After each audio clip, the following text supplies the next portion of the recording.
गोकुल के पास ही एक गांव में एक महिला रहती थी। इस महिला का नाम आनंदी बाई था। ये महिला देखने में इतनी कुरूप थी कि लोग इसे देखते ही डर जाते थे। गोकुल नगरी में उस महिला आनंदी बाई का विवाह हो गया। विवाह से पहले उसके पति ने उसे नहीं देखा था। विवाह के बाद जब उसके पति ने उसे देखा तो उसकी कुरूपता के कारण उसे अपनी पत्नी के रूप में अस्वीकार कर दिया और उसे छोड़कर दूसरा विवाह कर लिया। आनंदी बाई ने अपनी इस कुरूपता के कारण हुए अपमान को दबा लिया और निश्चय किया कि अब तो मैं गोकुल को ही अपना ससुराल बनाऊंगी। अब आनंदी बाई गोकुल के एक छोटे से कमरे में रहने लगी। आनंदी बाई उस छोटे से घर में ही कृष्ण भगवान का मंदिर बनाकर श्री कृष्ण की भक्ति में मस्त रहने लगी।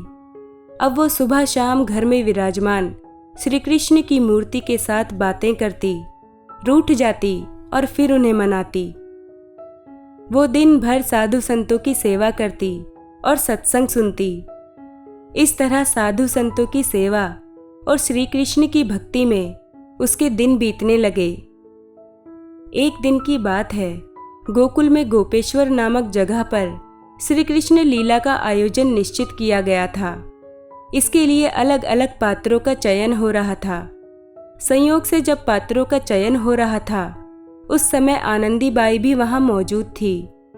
अंत में जब कुब्जा के पात्र की बात चली तो उस वक्त वहां आनंदी का पति अपनी दूसरी पत्नी और बच्चों के साथ वहीं पर मौजूद था। उसने आनंदी बाई का मजाक उड़ाते हुए आयोजकों के आगे प्रस्ताव रखा कि ये जो सामने महिला खड़ी है वो कुब्जा की भूमिका अच्छी तरह से निभा सकती है। उसी से कहो कुब्जा की भूमिका निभाने के लिए। आयोजकों ने आनंदी बाई की ओर देखा और उसका कुरूप चेहरा उन्हें भी कुब्जा की भूमिका के लिए पसंद आ गया। उन्होंने आनंदी बाई से कुब्जा की भूमिका निभाने के लिए प्रार्थना की। श्री कृष्ण लीला में भूमिका निभाने का मौका मिलेगा, इतना जानकर ही आनंदी बाई खुश हो रही थी। उसने कुब्जा की भूमिका निभाने के लिए हाँ बोल दी। श्री कृष्ण का पात्र एक 8 वर्ष का बालक निभा रहा था। आनंदी बाई घर आकर कृष्ण की मूर्ति को निहारने लगी और मन ही मन विचार करने लगी कि मेरे कन्हैया आएंगे और मेरे पैर पर पैर रखेंगे और मेरी ठोड़ी उठाकर मुझे ऊपर देखने को कहेंगे। अब क्या था, आनंदी बाई नाटक के कल्पना के दृश्यों में ही खोने लगी।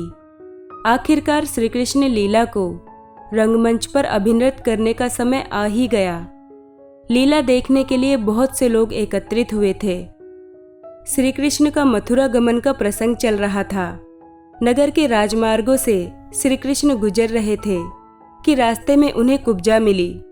8 वर्षीय बालक जो श्री कृष्ण का पात्र अदा कर रहा था, उसने कुब्जा बनी हुई आनंदी बाई के पैर पर पैर रखा और उसकी ठोड़ी पकड़कर उसे ऊंचा किया।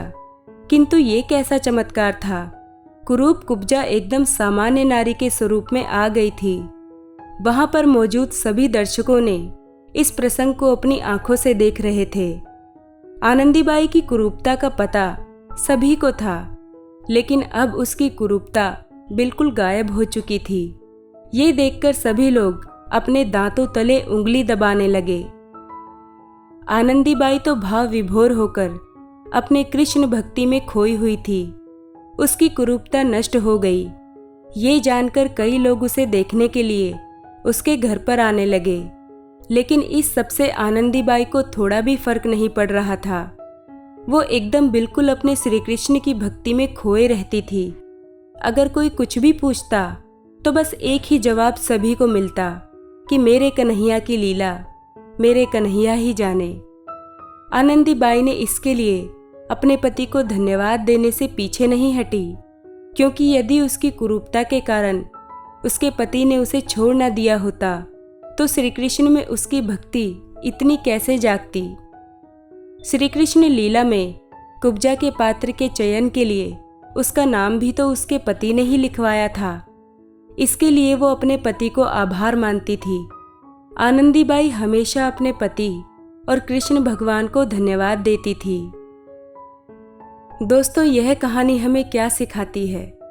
यह कहानी हमें सिखाती है कि प्रतिकूल परिस्थितियों या हालातों में शिकायत करने की जगह हर परिस्थिति को भगवान की ही देन मानकर धन्यवाद देने से प्रतिकूल परिस्थिति भी उन्नति का कारण बन जाती है। इसलिए हर परिस्थिति में कहो, मेरे कान्हा, जब से रखा है कदम तेरी चौखट पर, आसमान से भी ऊंचा मेरा सर लगता है। तेज आंधियां हैं फिर भी मैं रोशन हूँ, ये सिर्फ तेरी रहमतों का असर लगता है।